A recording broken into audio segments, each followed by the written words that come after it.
ఈ నెల 4వ తేదీ సాయంత్రం రాయదుర్గం పోలీస్ స్టేషన్ లిమిట్స్ లో జరిగినటువంటి సుధాకర్ అనేటటువంటి ఎంప్లాయీ కిడ్నాప్ కు సంబంధించినటువంటి మిస్టరీని 48 గంటల్లో సురేందర్ అనేటటువంటి ఎంప్లాయీకి సంబంధించినటువంటి కిడ్నాప్ మిస్టరీని 48 గంటల్లో ఛేదించినటువంటి ఆ రాయదుర్గం పోలీసు స్టేషన్ కి సంబంధించిన సిబ్బందిని అందరినీ ప్రత్యేకంగా అభినందిస్తున్నాము.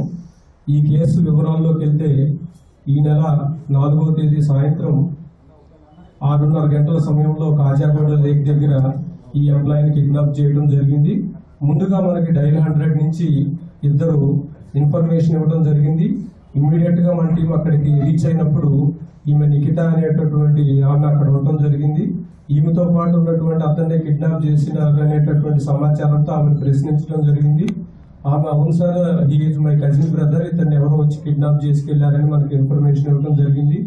వెంటనే రాయదుర్గం మన అడిషనల్ డీసీపీ నరసింహారెడ్డి, అదేవిధంగా ఏసీపీ శ్రీనివాస్ అండ్ రాయదుర్గం సిబ్బందితో 6 టీమ్స్ ఫామ్ చేయడం జరిగింది.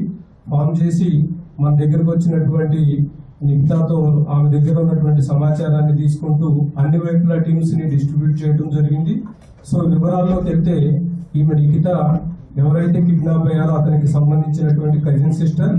ఈమెకి వెంకటకృష్ణ అనేటటువంటి అతనితో కూడా పరిచయం ఉంది. వీరిద్దరూ కలిసి సురేష్ అనేటటువంటి అతని సహకారంతో ఈ కిడ్నాప్ ని ప్లాన్ చేయడం జరిగింది. ఈ కిడ్నాప్ చేసిన తర్వాత వాళ్ళు కిడ్నాప్ అయినటువంటి అతనికి సంబంధించినటువంటి భార్యకు కాల్ చేసి 2 crores డిమాండ్ చేయడం జరిగింది.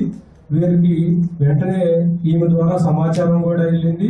ఇట్లా పోలీసులు వెంటబడుతున్నారు అనేటటువంటి సమాచారంతో వాళ్ళు కిడ్నాప్ అయినటువంటి అతనితో మనకి ఇన్ఫర్మేషన్ కూడా ఇప్పించారు.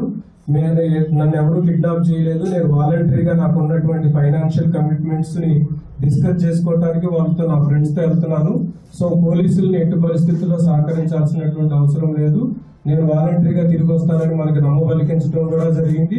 దాన్ని బేస్ చేసుకుని అయినా కూడా వాళ్ళు మాకేం ఇన్వెస్టిగేషన్ అవసరం లేదన్నా కూడా మేము మా టీమ్స్ ని కంటిన్యూ చేయడం జరిగింది. సో వీళ్ళు ఆమన్గల్ కడతాల్ రూట్ లో వెళ్తున్నట్లు మనకి ఇన్ఫర్మేషన్ వచ్చింది. మధ్యలో వెహికల్ బ్రేక్ డౌన్ అయినప్పుడు కూడా ఎవరైతే కిడ్నాప్ అయినప్పుడు అక్కడ ఉందో ఆమె నిఖిత ఒక వెహికల్ ను కూడా వాళ్ళకి ప్రొవైడ్ చేయడం జరిగింది. చివరికి ఈ కిడ్నాప్ అయినటువంటి గ్యాంగ్ మొత్తం కూడా ఆ కడతాల్ ఏరియాలో ఒక ఫారెస్ట్ చెక్ పోస్ట్ దగ్గర వీళ్ళని ప్రశ్నించడం జరిగింది. ఆ టైంలో ఈ పర్సన్ వాళ్ళు వదిలేసి అక్కడ దర్దాపుల్లో ఉన్నటువంటి ఫారెస్ట్ లోకి పారిపోవడం జరిగింది. వీళ్ళందరినీ మనం డిస్ట్రిబ్యూట్ చేసినటువంటి టీమ్స్ అన్ని పకడ్బందీగా వీళ్ళని అదుపులోకి తీసుకోవడం జరిగింది. సో వీళ్ళు ఇనీషియల్ గా 2 crores డిమాండ్ చేశారు. ఐడెంటిఫై చేయడం, వేరే అక్కడ ఉన్నటువంటి పర్సన్స్ ఐడెంటిఫై చేసి డైల్ 100 కాల్ చేయడం వల్ల ఇదంతా ఈ ఎపిసోడ్ అంతా ఎక్స్పోజ్ అయింది. సో ఆ ఎక్స్పోజ్ అయ్యేసరికి వాళ్ళు పోలీసులు ఎంటబడుతుంటే ఈ విక్టిమ్ తోనే మనకి అందరికి కాల్ చేయించారు. సో నేను ఇది నాకున్నటువంటి ఫైనాన్షియల్ కమిట్మెంట్స్ ని డిస్కస్ చేయడానికి వెళ్తున్నాను, దీంట్లో ఎలాంటి కిడ్నాప్ లేదు అనేటటువంటిది. అయినా కూడా పోలీసులు చాకచక్యంతో 48 hours లో వీళ్ళందరినీ అదుపులోకి తీసుకోవడం జరిగింది.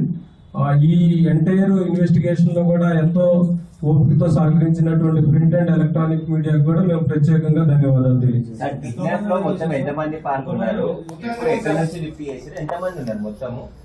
సో యాక్చువల్ గా అయితే 7 members ఉన్నారు. But main conspiracy is between Nikhita, Venkatakrishna and Suresh. మిగతా వాళ్ళని జస్ట్ హైడ్ చేసుకున్నారంటే. సో ఎవరు సమాచారం ఇచ్చారు సార్? నిఖిత ఇచ్చిందా? లేదండి, అక్కడ ఉన్నటువంటి వేరే పాసెంజర్స్ వేరే పర్సన్స్ ఐడెంటిఫై చేసి డైల్ 100 కాల్ చేశారు. అక్కడికి వెళ్ళినటువంటి పెట్రోల్ మొబైల్ అక్కడికి వెళ్ళి వాళ్ళని అడిగినప్పుడు ఈ అమ్మాయితో పాటు ఉన్నటువంటి అతన్ని కిడ్నాప్ చేశారు అని చెప్పి చెప్పడం జరిగింది. సో ఆమెను మనం నిఖితాను అప్పుడు ప్రశ్నించాం.